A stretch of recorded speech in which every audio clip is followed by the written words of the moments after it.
মধ্যপ্রাচ্যের আকাশে এখন শুরু জ্বলছে আগুনের লেলিহান শিখা। একদিকে ডোনাল্ড ট্রাম্পের নির্দেশে আমেরিকার অপারেশন এপিক ফিউরি, অন্যদিকে ইসরায়েলের বোরিং লায়ন। এই দুই মহাশক্তি মিলে ধেয়ে যাচ্ছে ইরানের ওপর। এই পরিস্থিতিকে কিভাবে সামলাবে ইরান? ইরান কি পারবে এই বিধ্বংসী হামলাকে সামলাতে? অন্যদিকে এই আক্রমণের ফলে এক প্রকার লুকোতে বাধ্য হলেন খামেনি। যুদ্ধের এই দাবানল কি তবে এবার গোটা বিশ্বকে ক্রমশ গ্রাস করে নেবে? মধ্যপ্রাচ্যে এখন ঠিক কি পরিস্থিতি? আসুন সেই দিকেই নজর রাখা যাক। বিশ্বে আরও একটা বড় যুদ্ধ শুরু হয়ে গেছে। খবর আসছে কিছুক্ষণ আগেই আমেরিকা এবং ইসরায়েল যৌথভাবে ইরানে সামরিক হামলা শুরু করেছে।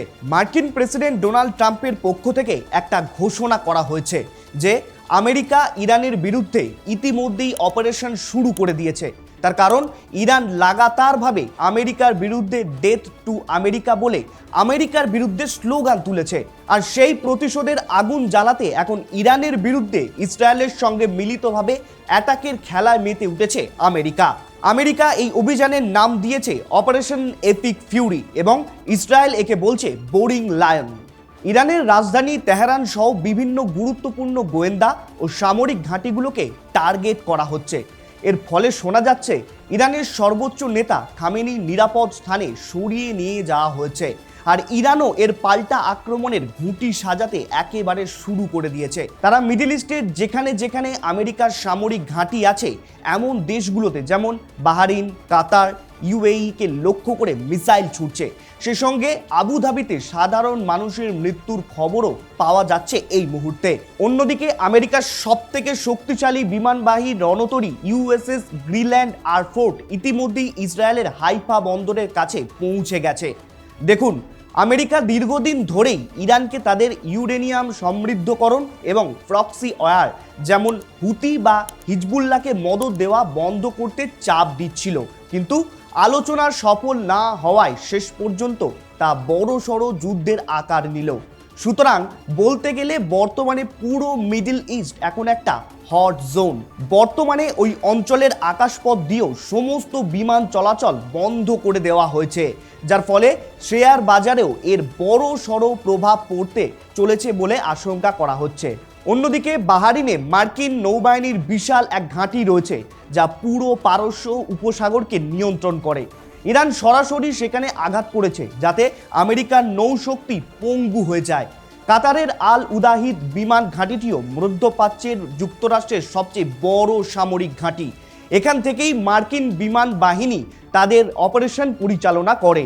আবুধাবির আল ধাপড়া ঘাঁটিটিতে মার্কিন ও আমিরাত বিমান বাহিনী যৌথভাবে থাকে। ইরান দুবাই ও আবুধাবিতে বিস্ফোরণ ঘটিয়ে বার্তা দিয়েছে যে যারা আমেরিকাকে সাহায্য করবে তারা একেবারেই নিরাপদ নয়। সৌদি আরবে প্রিন্স সুলতান বিমান ঘাঁটিতে আমেরিকার শক্তিশালী প্যাট্রিয়ট মিসাইল ডিফেন্স সিস্টেম রয়েছে। ইরান দেখাতে চেয়েছে যে তাদের মিসাইল এই অত্যাধুনিক ডিফেন্স সিস্টেমও ভেদ করতে পারে। সরাসরি ইসরায়েলি ভূখণ্ডে মিসাইল ছুড়েছে তাদের বিমান প্রতিরক্ষা ব্যবস্থা আয়রন ডোম বা অ্যারো ভেঙে ফেলার জন্য এবং আগের হামলার প্রতিশোধ নিতে। মধ্যপ্রাচ্যের এই সাম্প্রতিক উত্তেজনা পুরো বিশ্বের ভূ রাজনৈতিক সমীকরণকে এক আমূল পরিবর্তনের মুখে দাঁড় করিয়ে দিয়েছে। সহজ ভাষায় বলতে গেলে এটি কেবল দুটি বা তিনটি দেশের মধ্যে সীমাবদ্ধ কোনো লড়াই নয়, বরং এর প্রভাব পড়বে বিশ্বের ক্ষমতাধর দেশগুলোর একেবারে কূটনীতি পর্যন্ত। দেখুন, প্রথমত এই সংঘাতের সবথেকে বড় ধাক্কা আসবে বিশ্ব অর্থনীতিতে, বিশেষ করে জ্বালানি তেলের বাজারে। মধ্যপ্রাচ্য হলো বিশ্বের তেলের ভাণ্ডার। ইরান যদি পাল্টা ব্যবস্থা হিসাবে পারস্য উপসাগরের সরু জলপথ বা হরমুজ প্রণালী বন্ধ করে দেয়, তবে সারা বিশ্বে তেলের সরবরাহ মারাত্মকভাবে কমে যাবে। এর ফলে পেট্রোল ডিজেলের দাম লাফিয়ে বাড়বে, যার সরাসরি প্রভাব পড়বে নিত্য প্রয়োজনীয় জিনিসের দামে। দ্বিতীয়ত, এই অঞ্চলটি এখন স্পষ্ট দুটি ভাগে বিভক্ত হয়ে যাচ্ছে। এক পক্ষে আছে যুক্তরাষ্ট্র ও ইসরায়েল এবং তাদের মিত্র আরব দেশগুলো, যারা নিরাপত্তার জন্য আমেরিকার ওপর অনেকটা নির্ভরশীল। অন্যদিকে ইরান তার বিশাল মিসাইল ও ড্রোন শক্তি নিয়ে নিজেদের অস্তিত্ব প্রমাণের লড়াই করছে। এই পরিস্থিতিতে কাতার, বাহারিন বা আমিরাতের মতো দেশগুলো চরম বিপাকে পড়ছে, কারণ তাদের মাটিতে মার্কিন ঘাঁটি থাকায় ইরান তাদের ওপর হামলা করছে। আবার অন্যদিকে আমেরিকার সাথে সম্পর্ক ছিন্ন করাও তাদের জন্য একেবারেই অসম্ভব।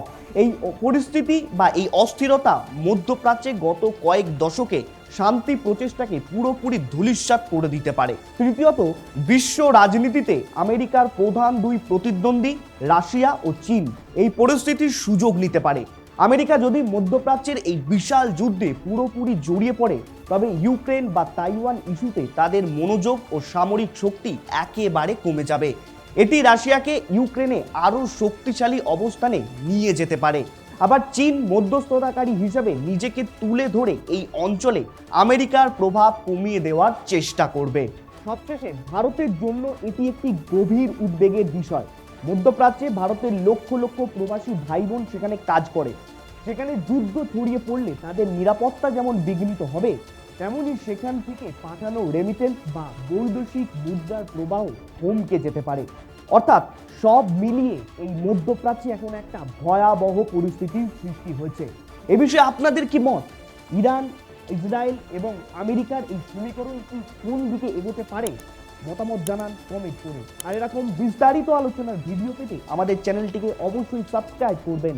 দেখা হচ্ছে পরের একটি ভিডিওতে। ধন্যবাদ, সকলে ভালো থাকবেন।